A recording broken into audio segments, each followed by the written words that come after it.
Now, joining us live from our Abuja studio to discuss the significance of June 12 is the National President, Women in Politics Forum, Mrs. Ebere Ifendu. Thank you for joining us on the program, News Across Nigeria. Thank you. Now, what is the significance of June 12, 1993 to Nigeria's political history? And, of course, what lessons can we learn or must be learned from this?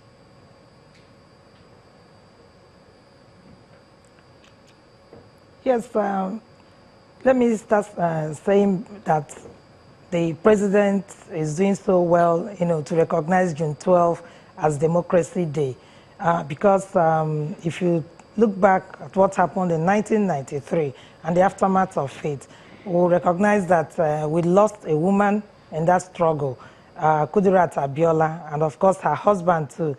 But I want to say that, that struggle laid the foundation of the democracy we are enjoying today.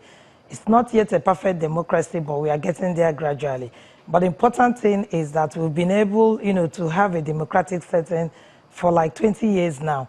And that's a good thing coming for Nigeria. So I celebrate with the government and people of Nigeria. I am happy that finally we have come to realize that June 12 is a significant day in our history and should be celebrated. While I look forward to other things, associated with June 12, because for me, I think by now we should be addressing Abiola as the president. I'm happy that we've sent out a condolence on behalf of the people of Nigeria to the family. I think another thing to do is to immortalize late Kudirat Abiola, and then also to begin to address Abiola as a former president, giving his family all the benefits of, the former president.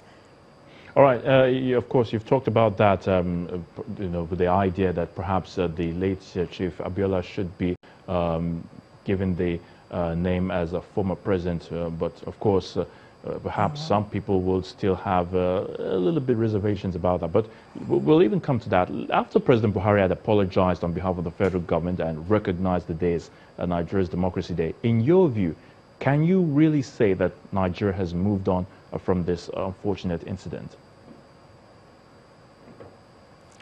I don't want to say that fully, but we are getting there. For me, I think some of the benefits we've achieved as a democratic government, I think they are the benefits that emanated from the June 12 struggle.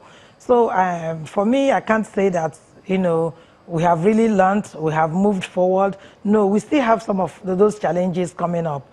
Because for me, I see democracy as a system of government that the people will be involved. There will be inclusion.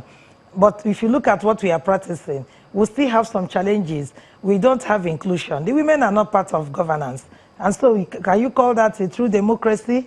I'm not criticizing the system entirely, but I'm saying there are some basic things that should come on board that will make our democracy perfect. So when we begin to look at inclusion, look at rule of law, look at a kind of, separation of powers. Like what we have now, the separation of powers is very weak.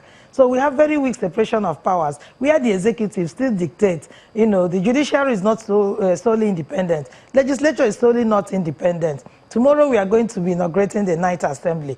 And a political party is already endorsing candidates for the parliament. And I think this is not right. We cannot longer practice autocracy in the place of democracy. So what I think is that every institution should be independent. And in that way, we begin to look at a very, a viable democratic setting. But as it is, yes, it's better than having a military regime. Nothing can be worse than a military regime. So what we have now is okay, not too okay for me, but hopefully we'll get there. I think we have not really learned fully. Because if we learn fully, we will now know that there will be full separation of powers. The governors and the executive will no longer wield the kind of powers they wield. And then we begin to look at our constitution. Is our constitution democratic? So I think by the time we begin to look at some of these things, then we will say we have, arrived to have a very perfect democracy. But as it is, it's better than a military regime. Which brings me to the issue of the electoral reforms. Of course, the president has already denied its assent to the bill about 4 times.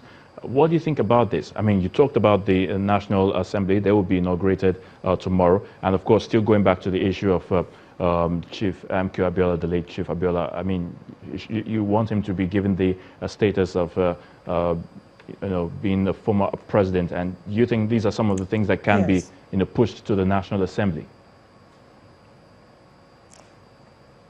Yes, I think so. And many other things, like the Electoral Act you talked about. We are having challenges, and we've seen some of these challenges.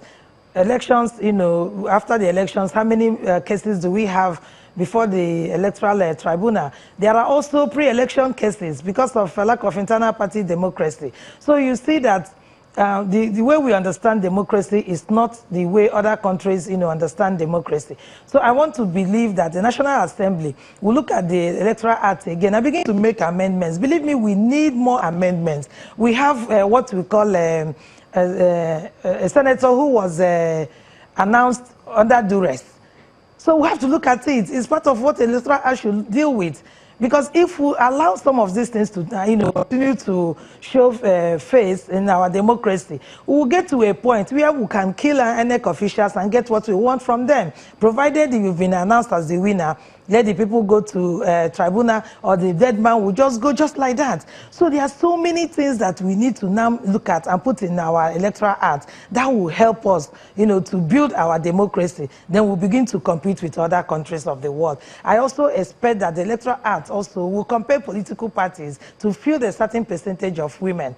And no gender should be more than the other gender. For me, I think that some of these things, that since we already have in the Constitution equality, these are the things that should come to bear. Because we didn't write the Constitution, it was given to us. All right, Mrs. Ebere Ifendu, thank you so much for your thoughts there, Mrs. Ebere Ifendu, for giving us your thoughts, of course, on the celebration of the June 12 Democracy Day.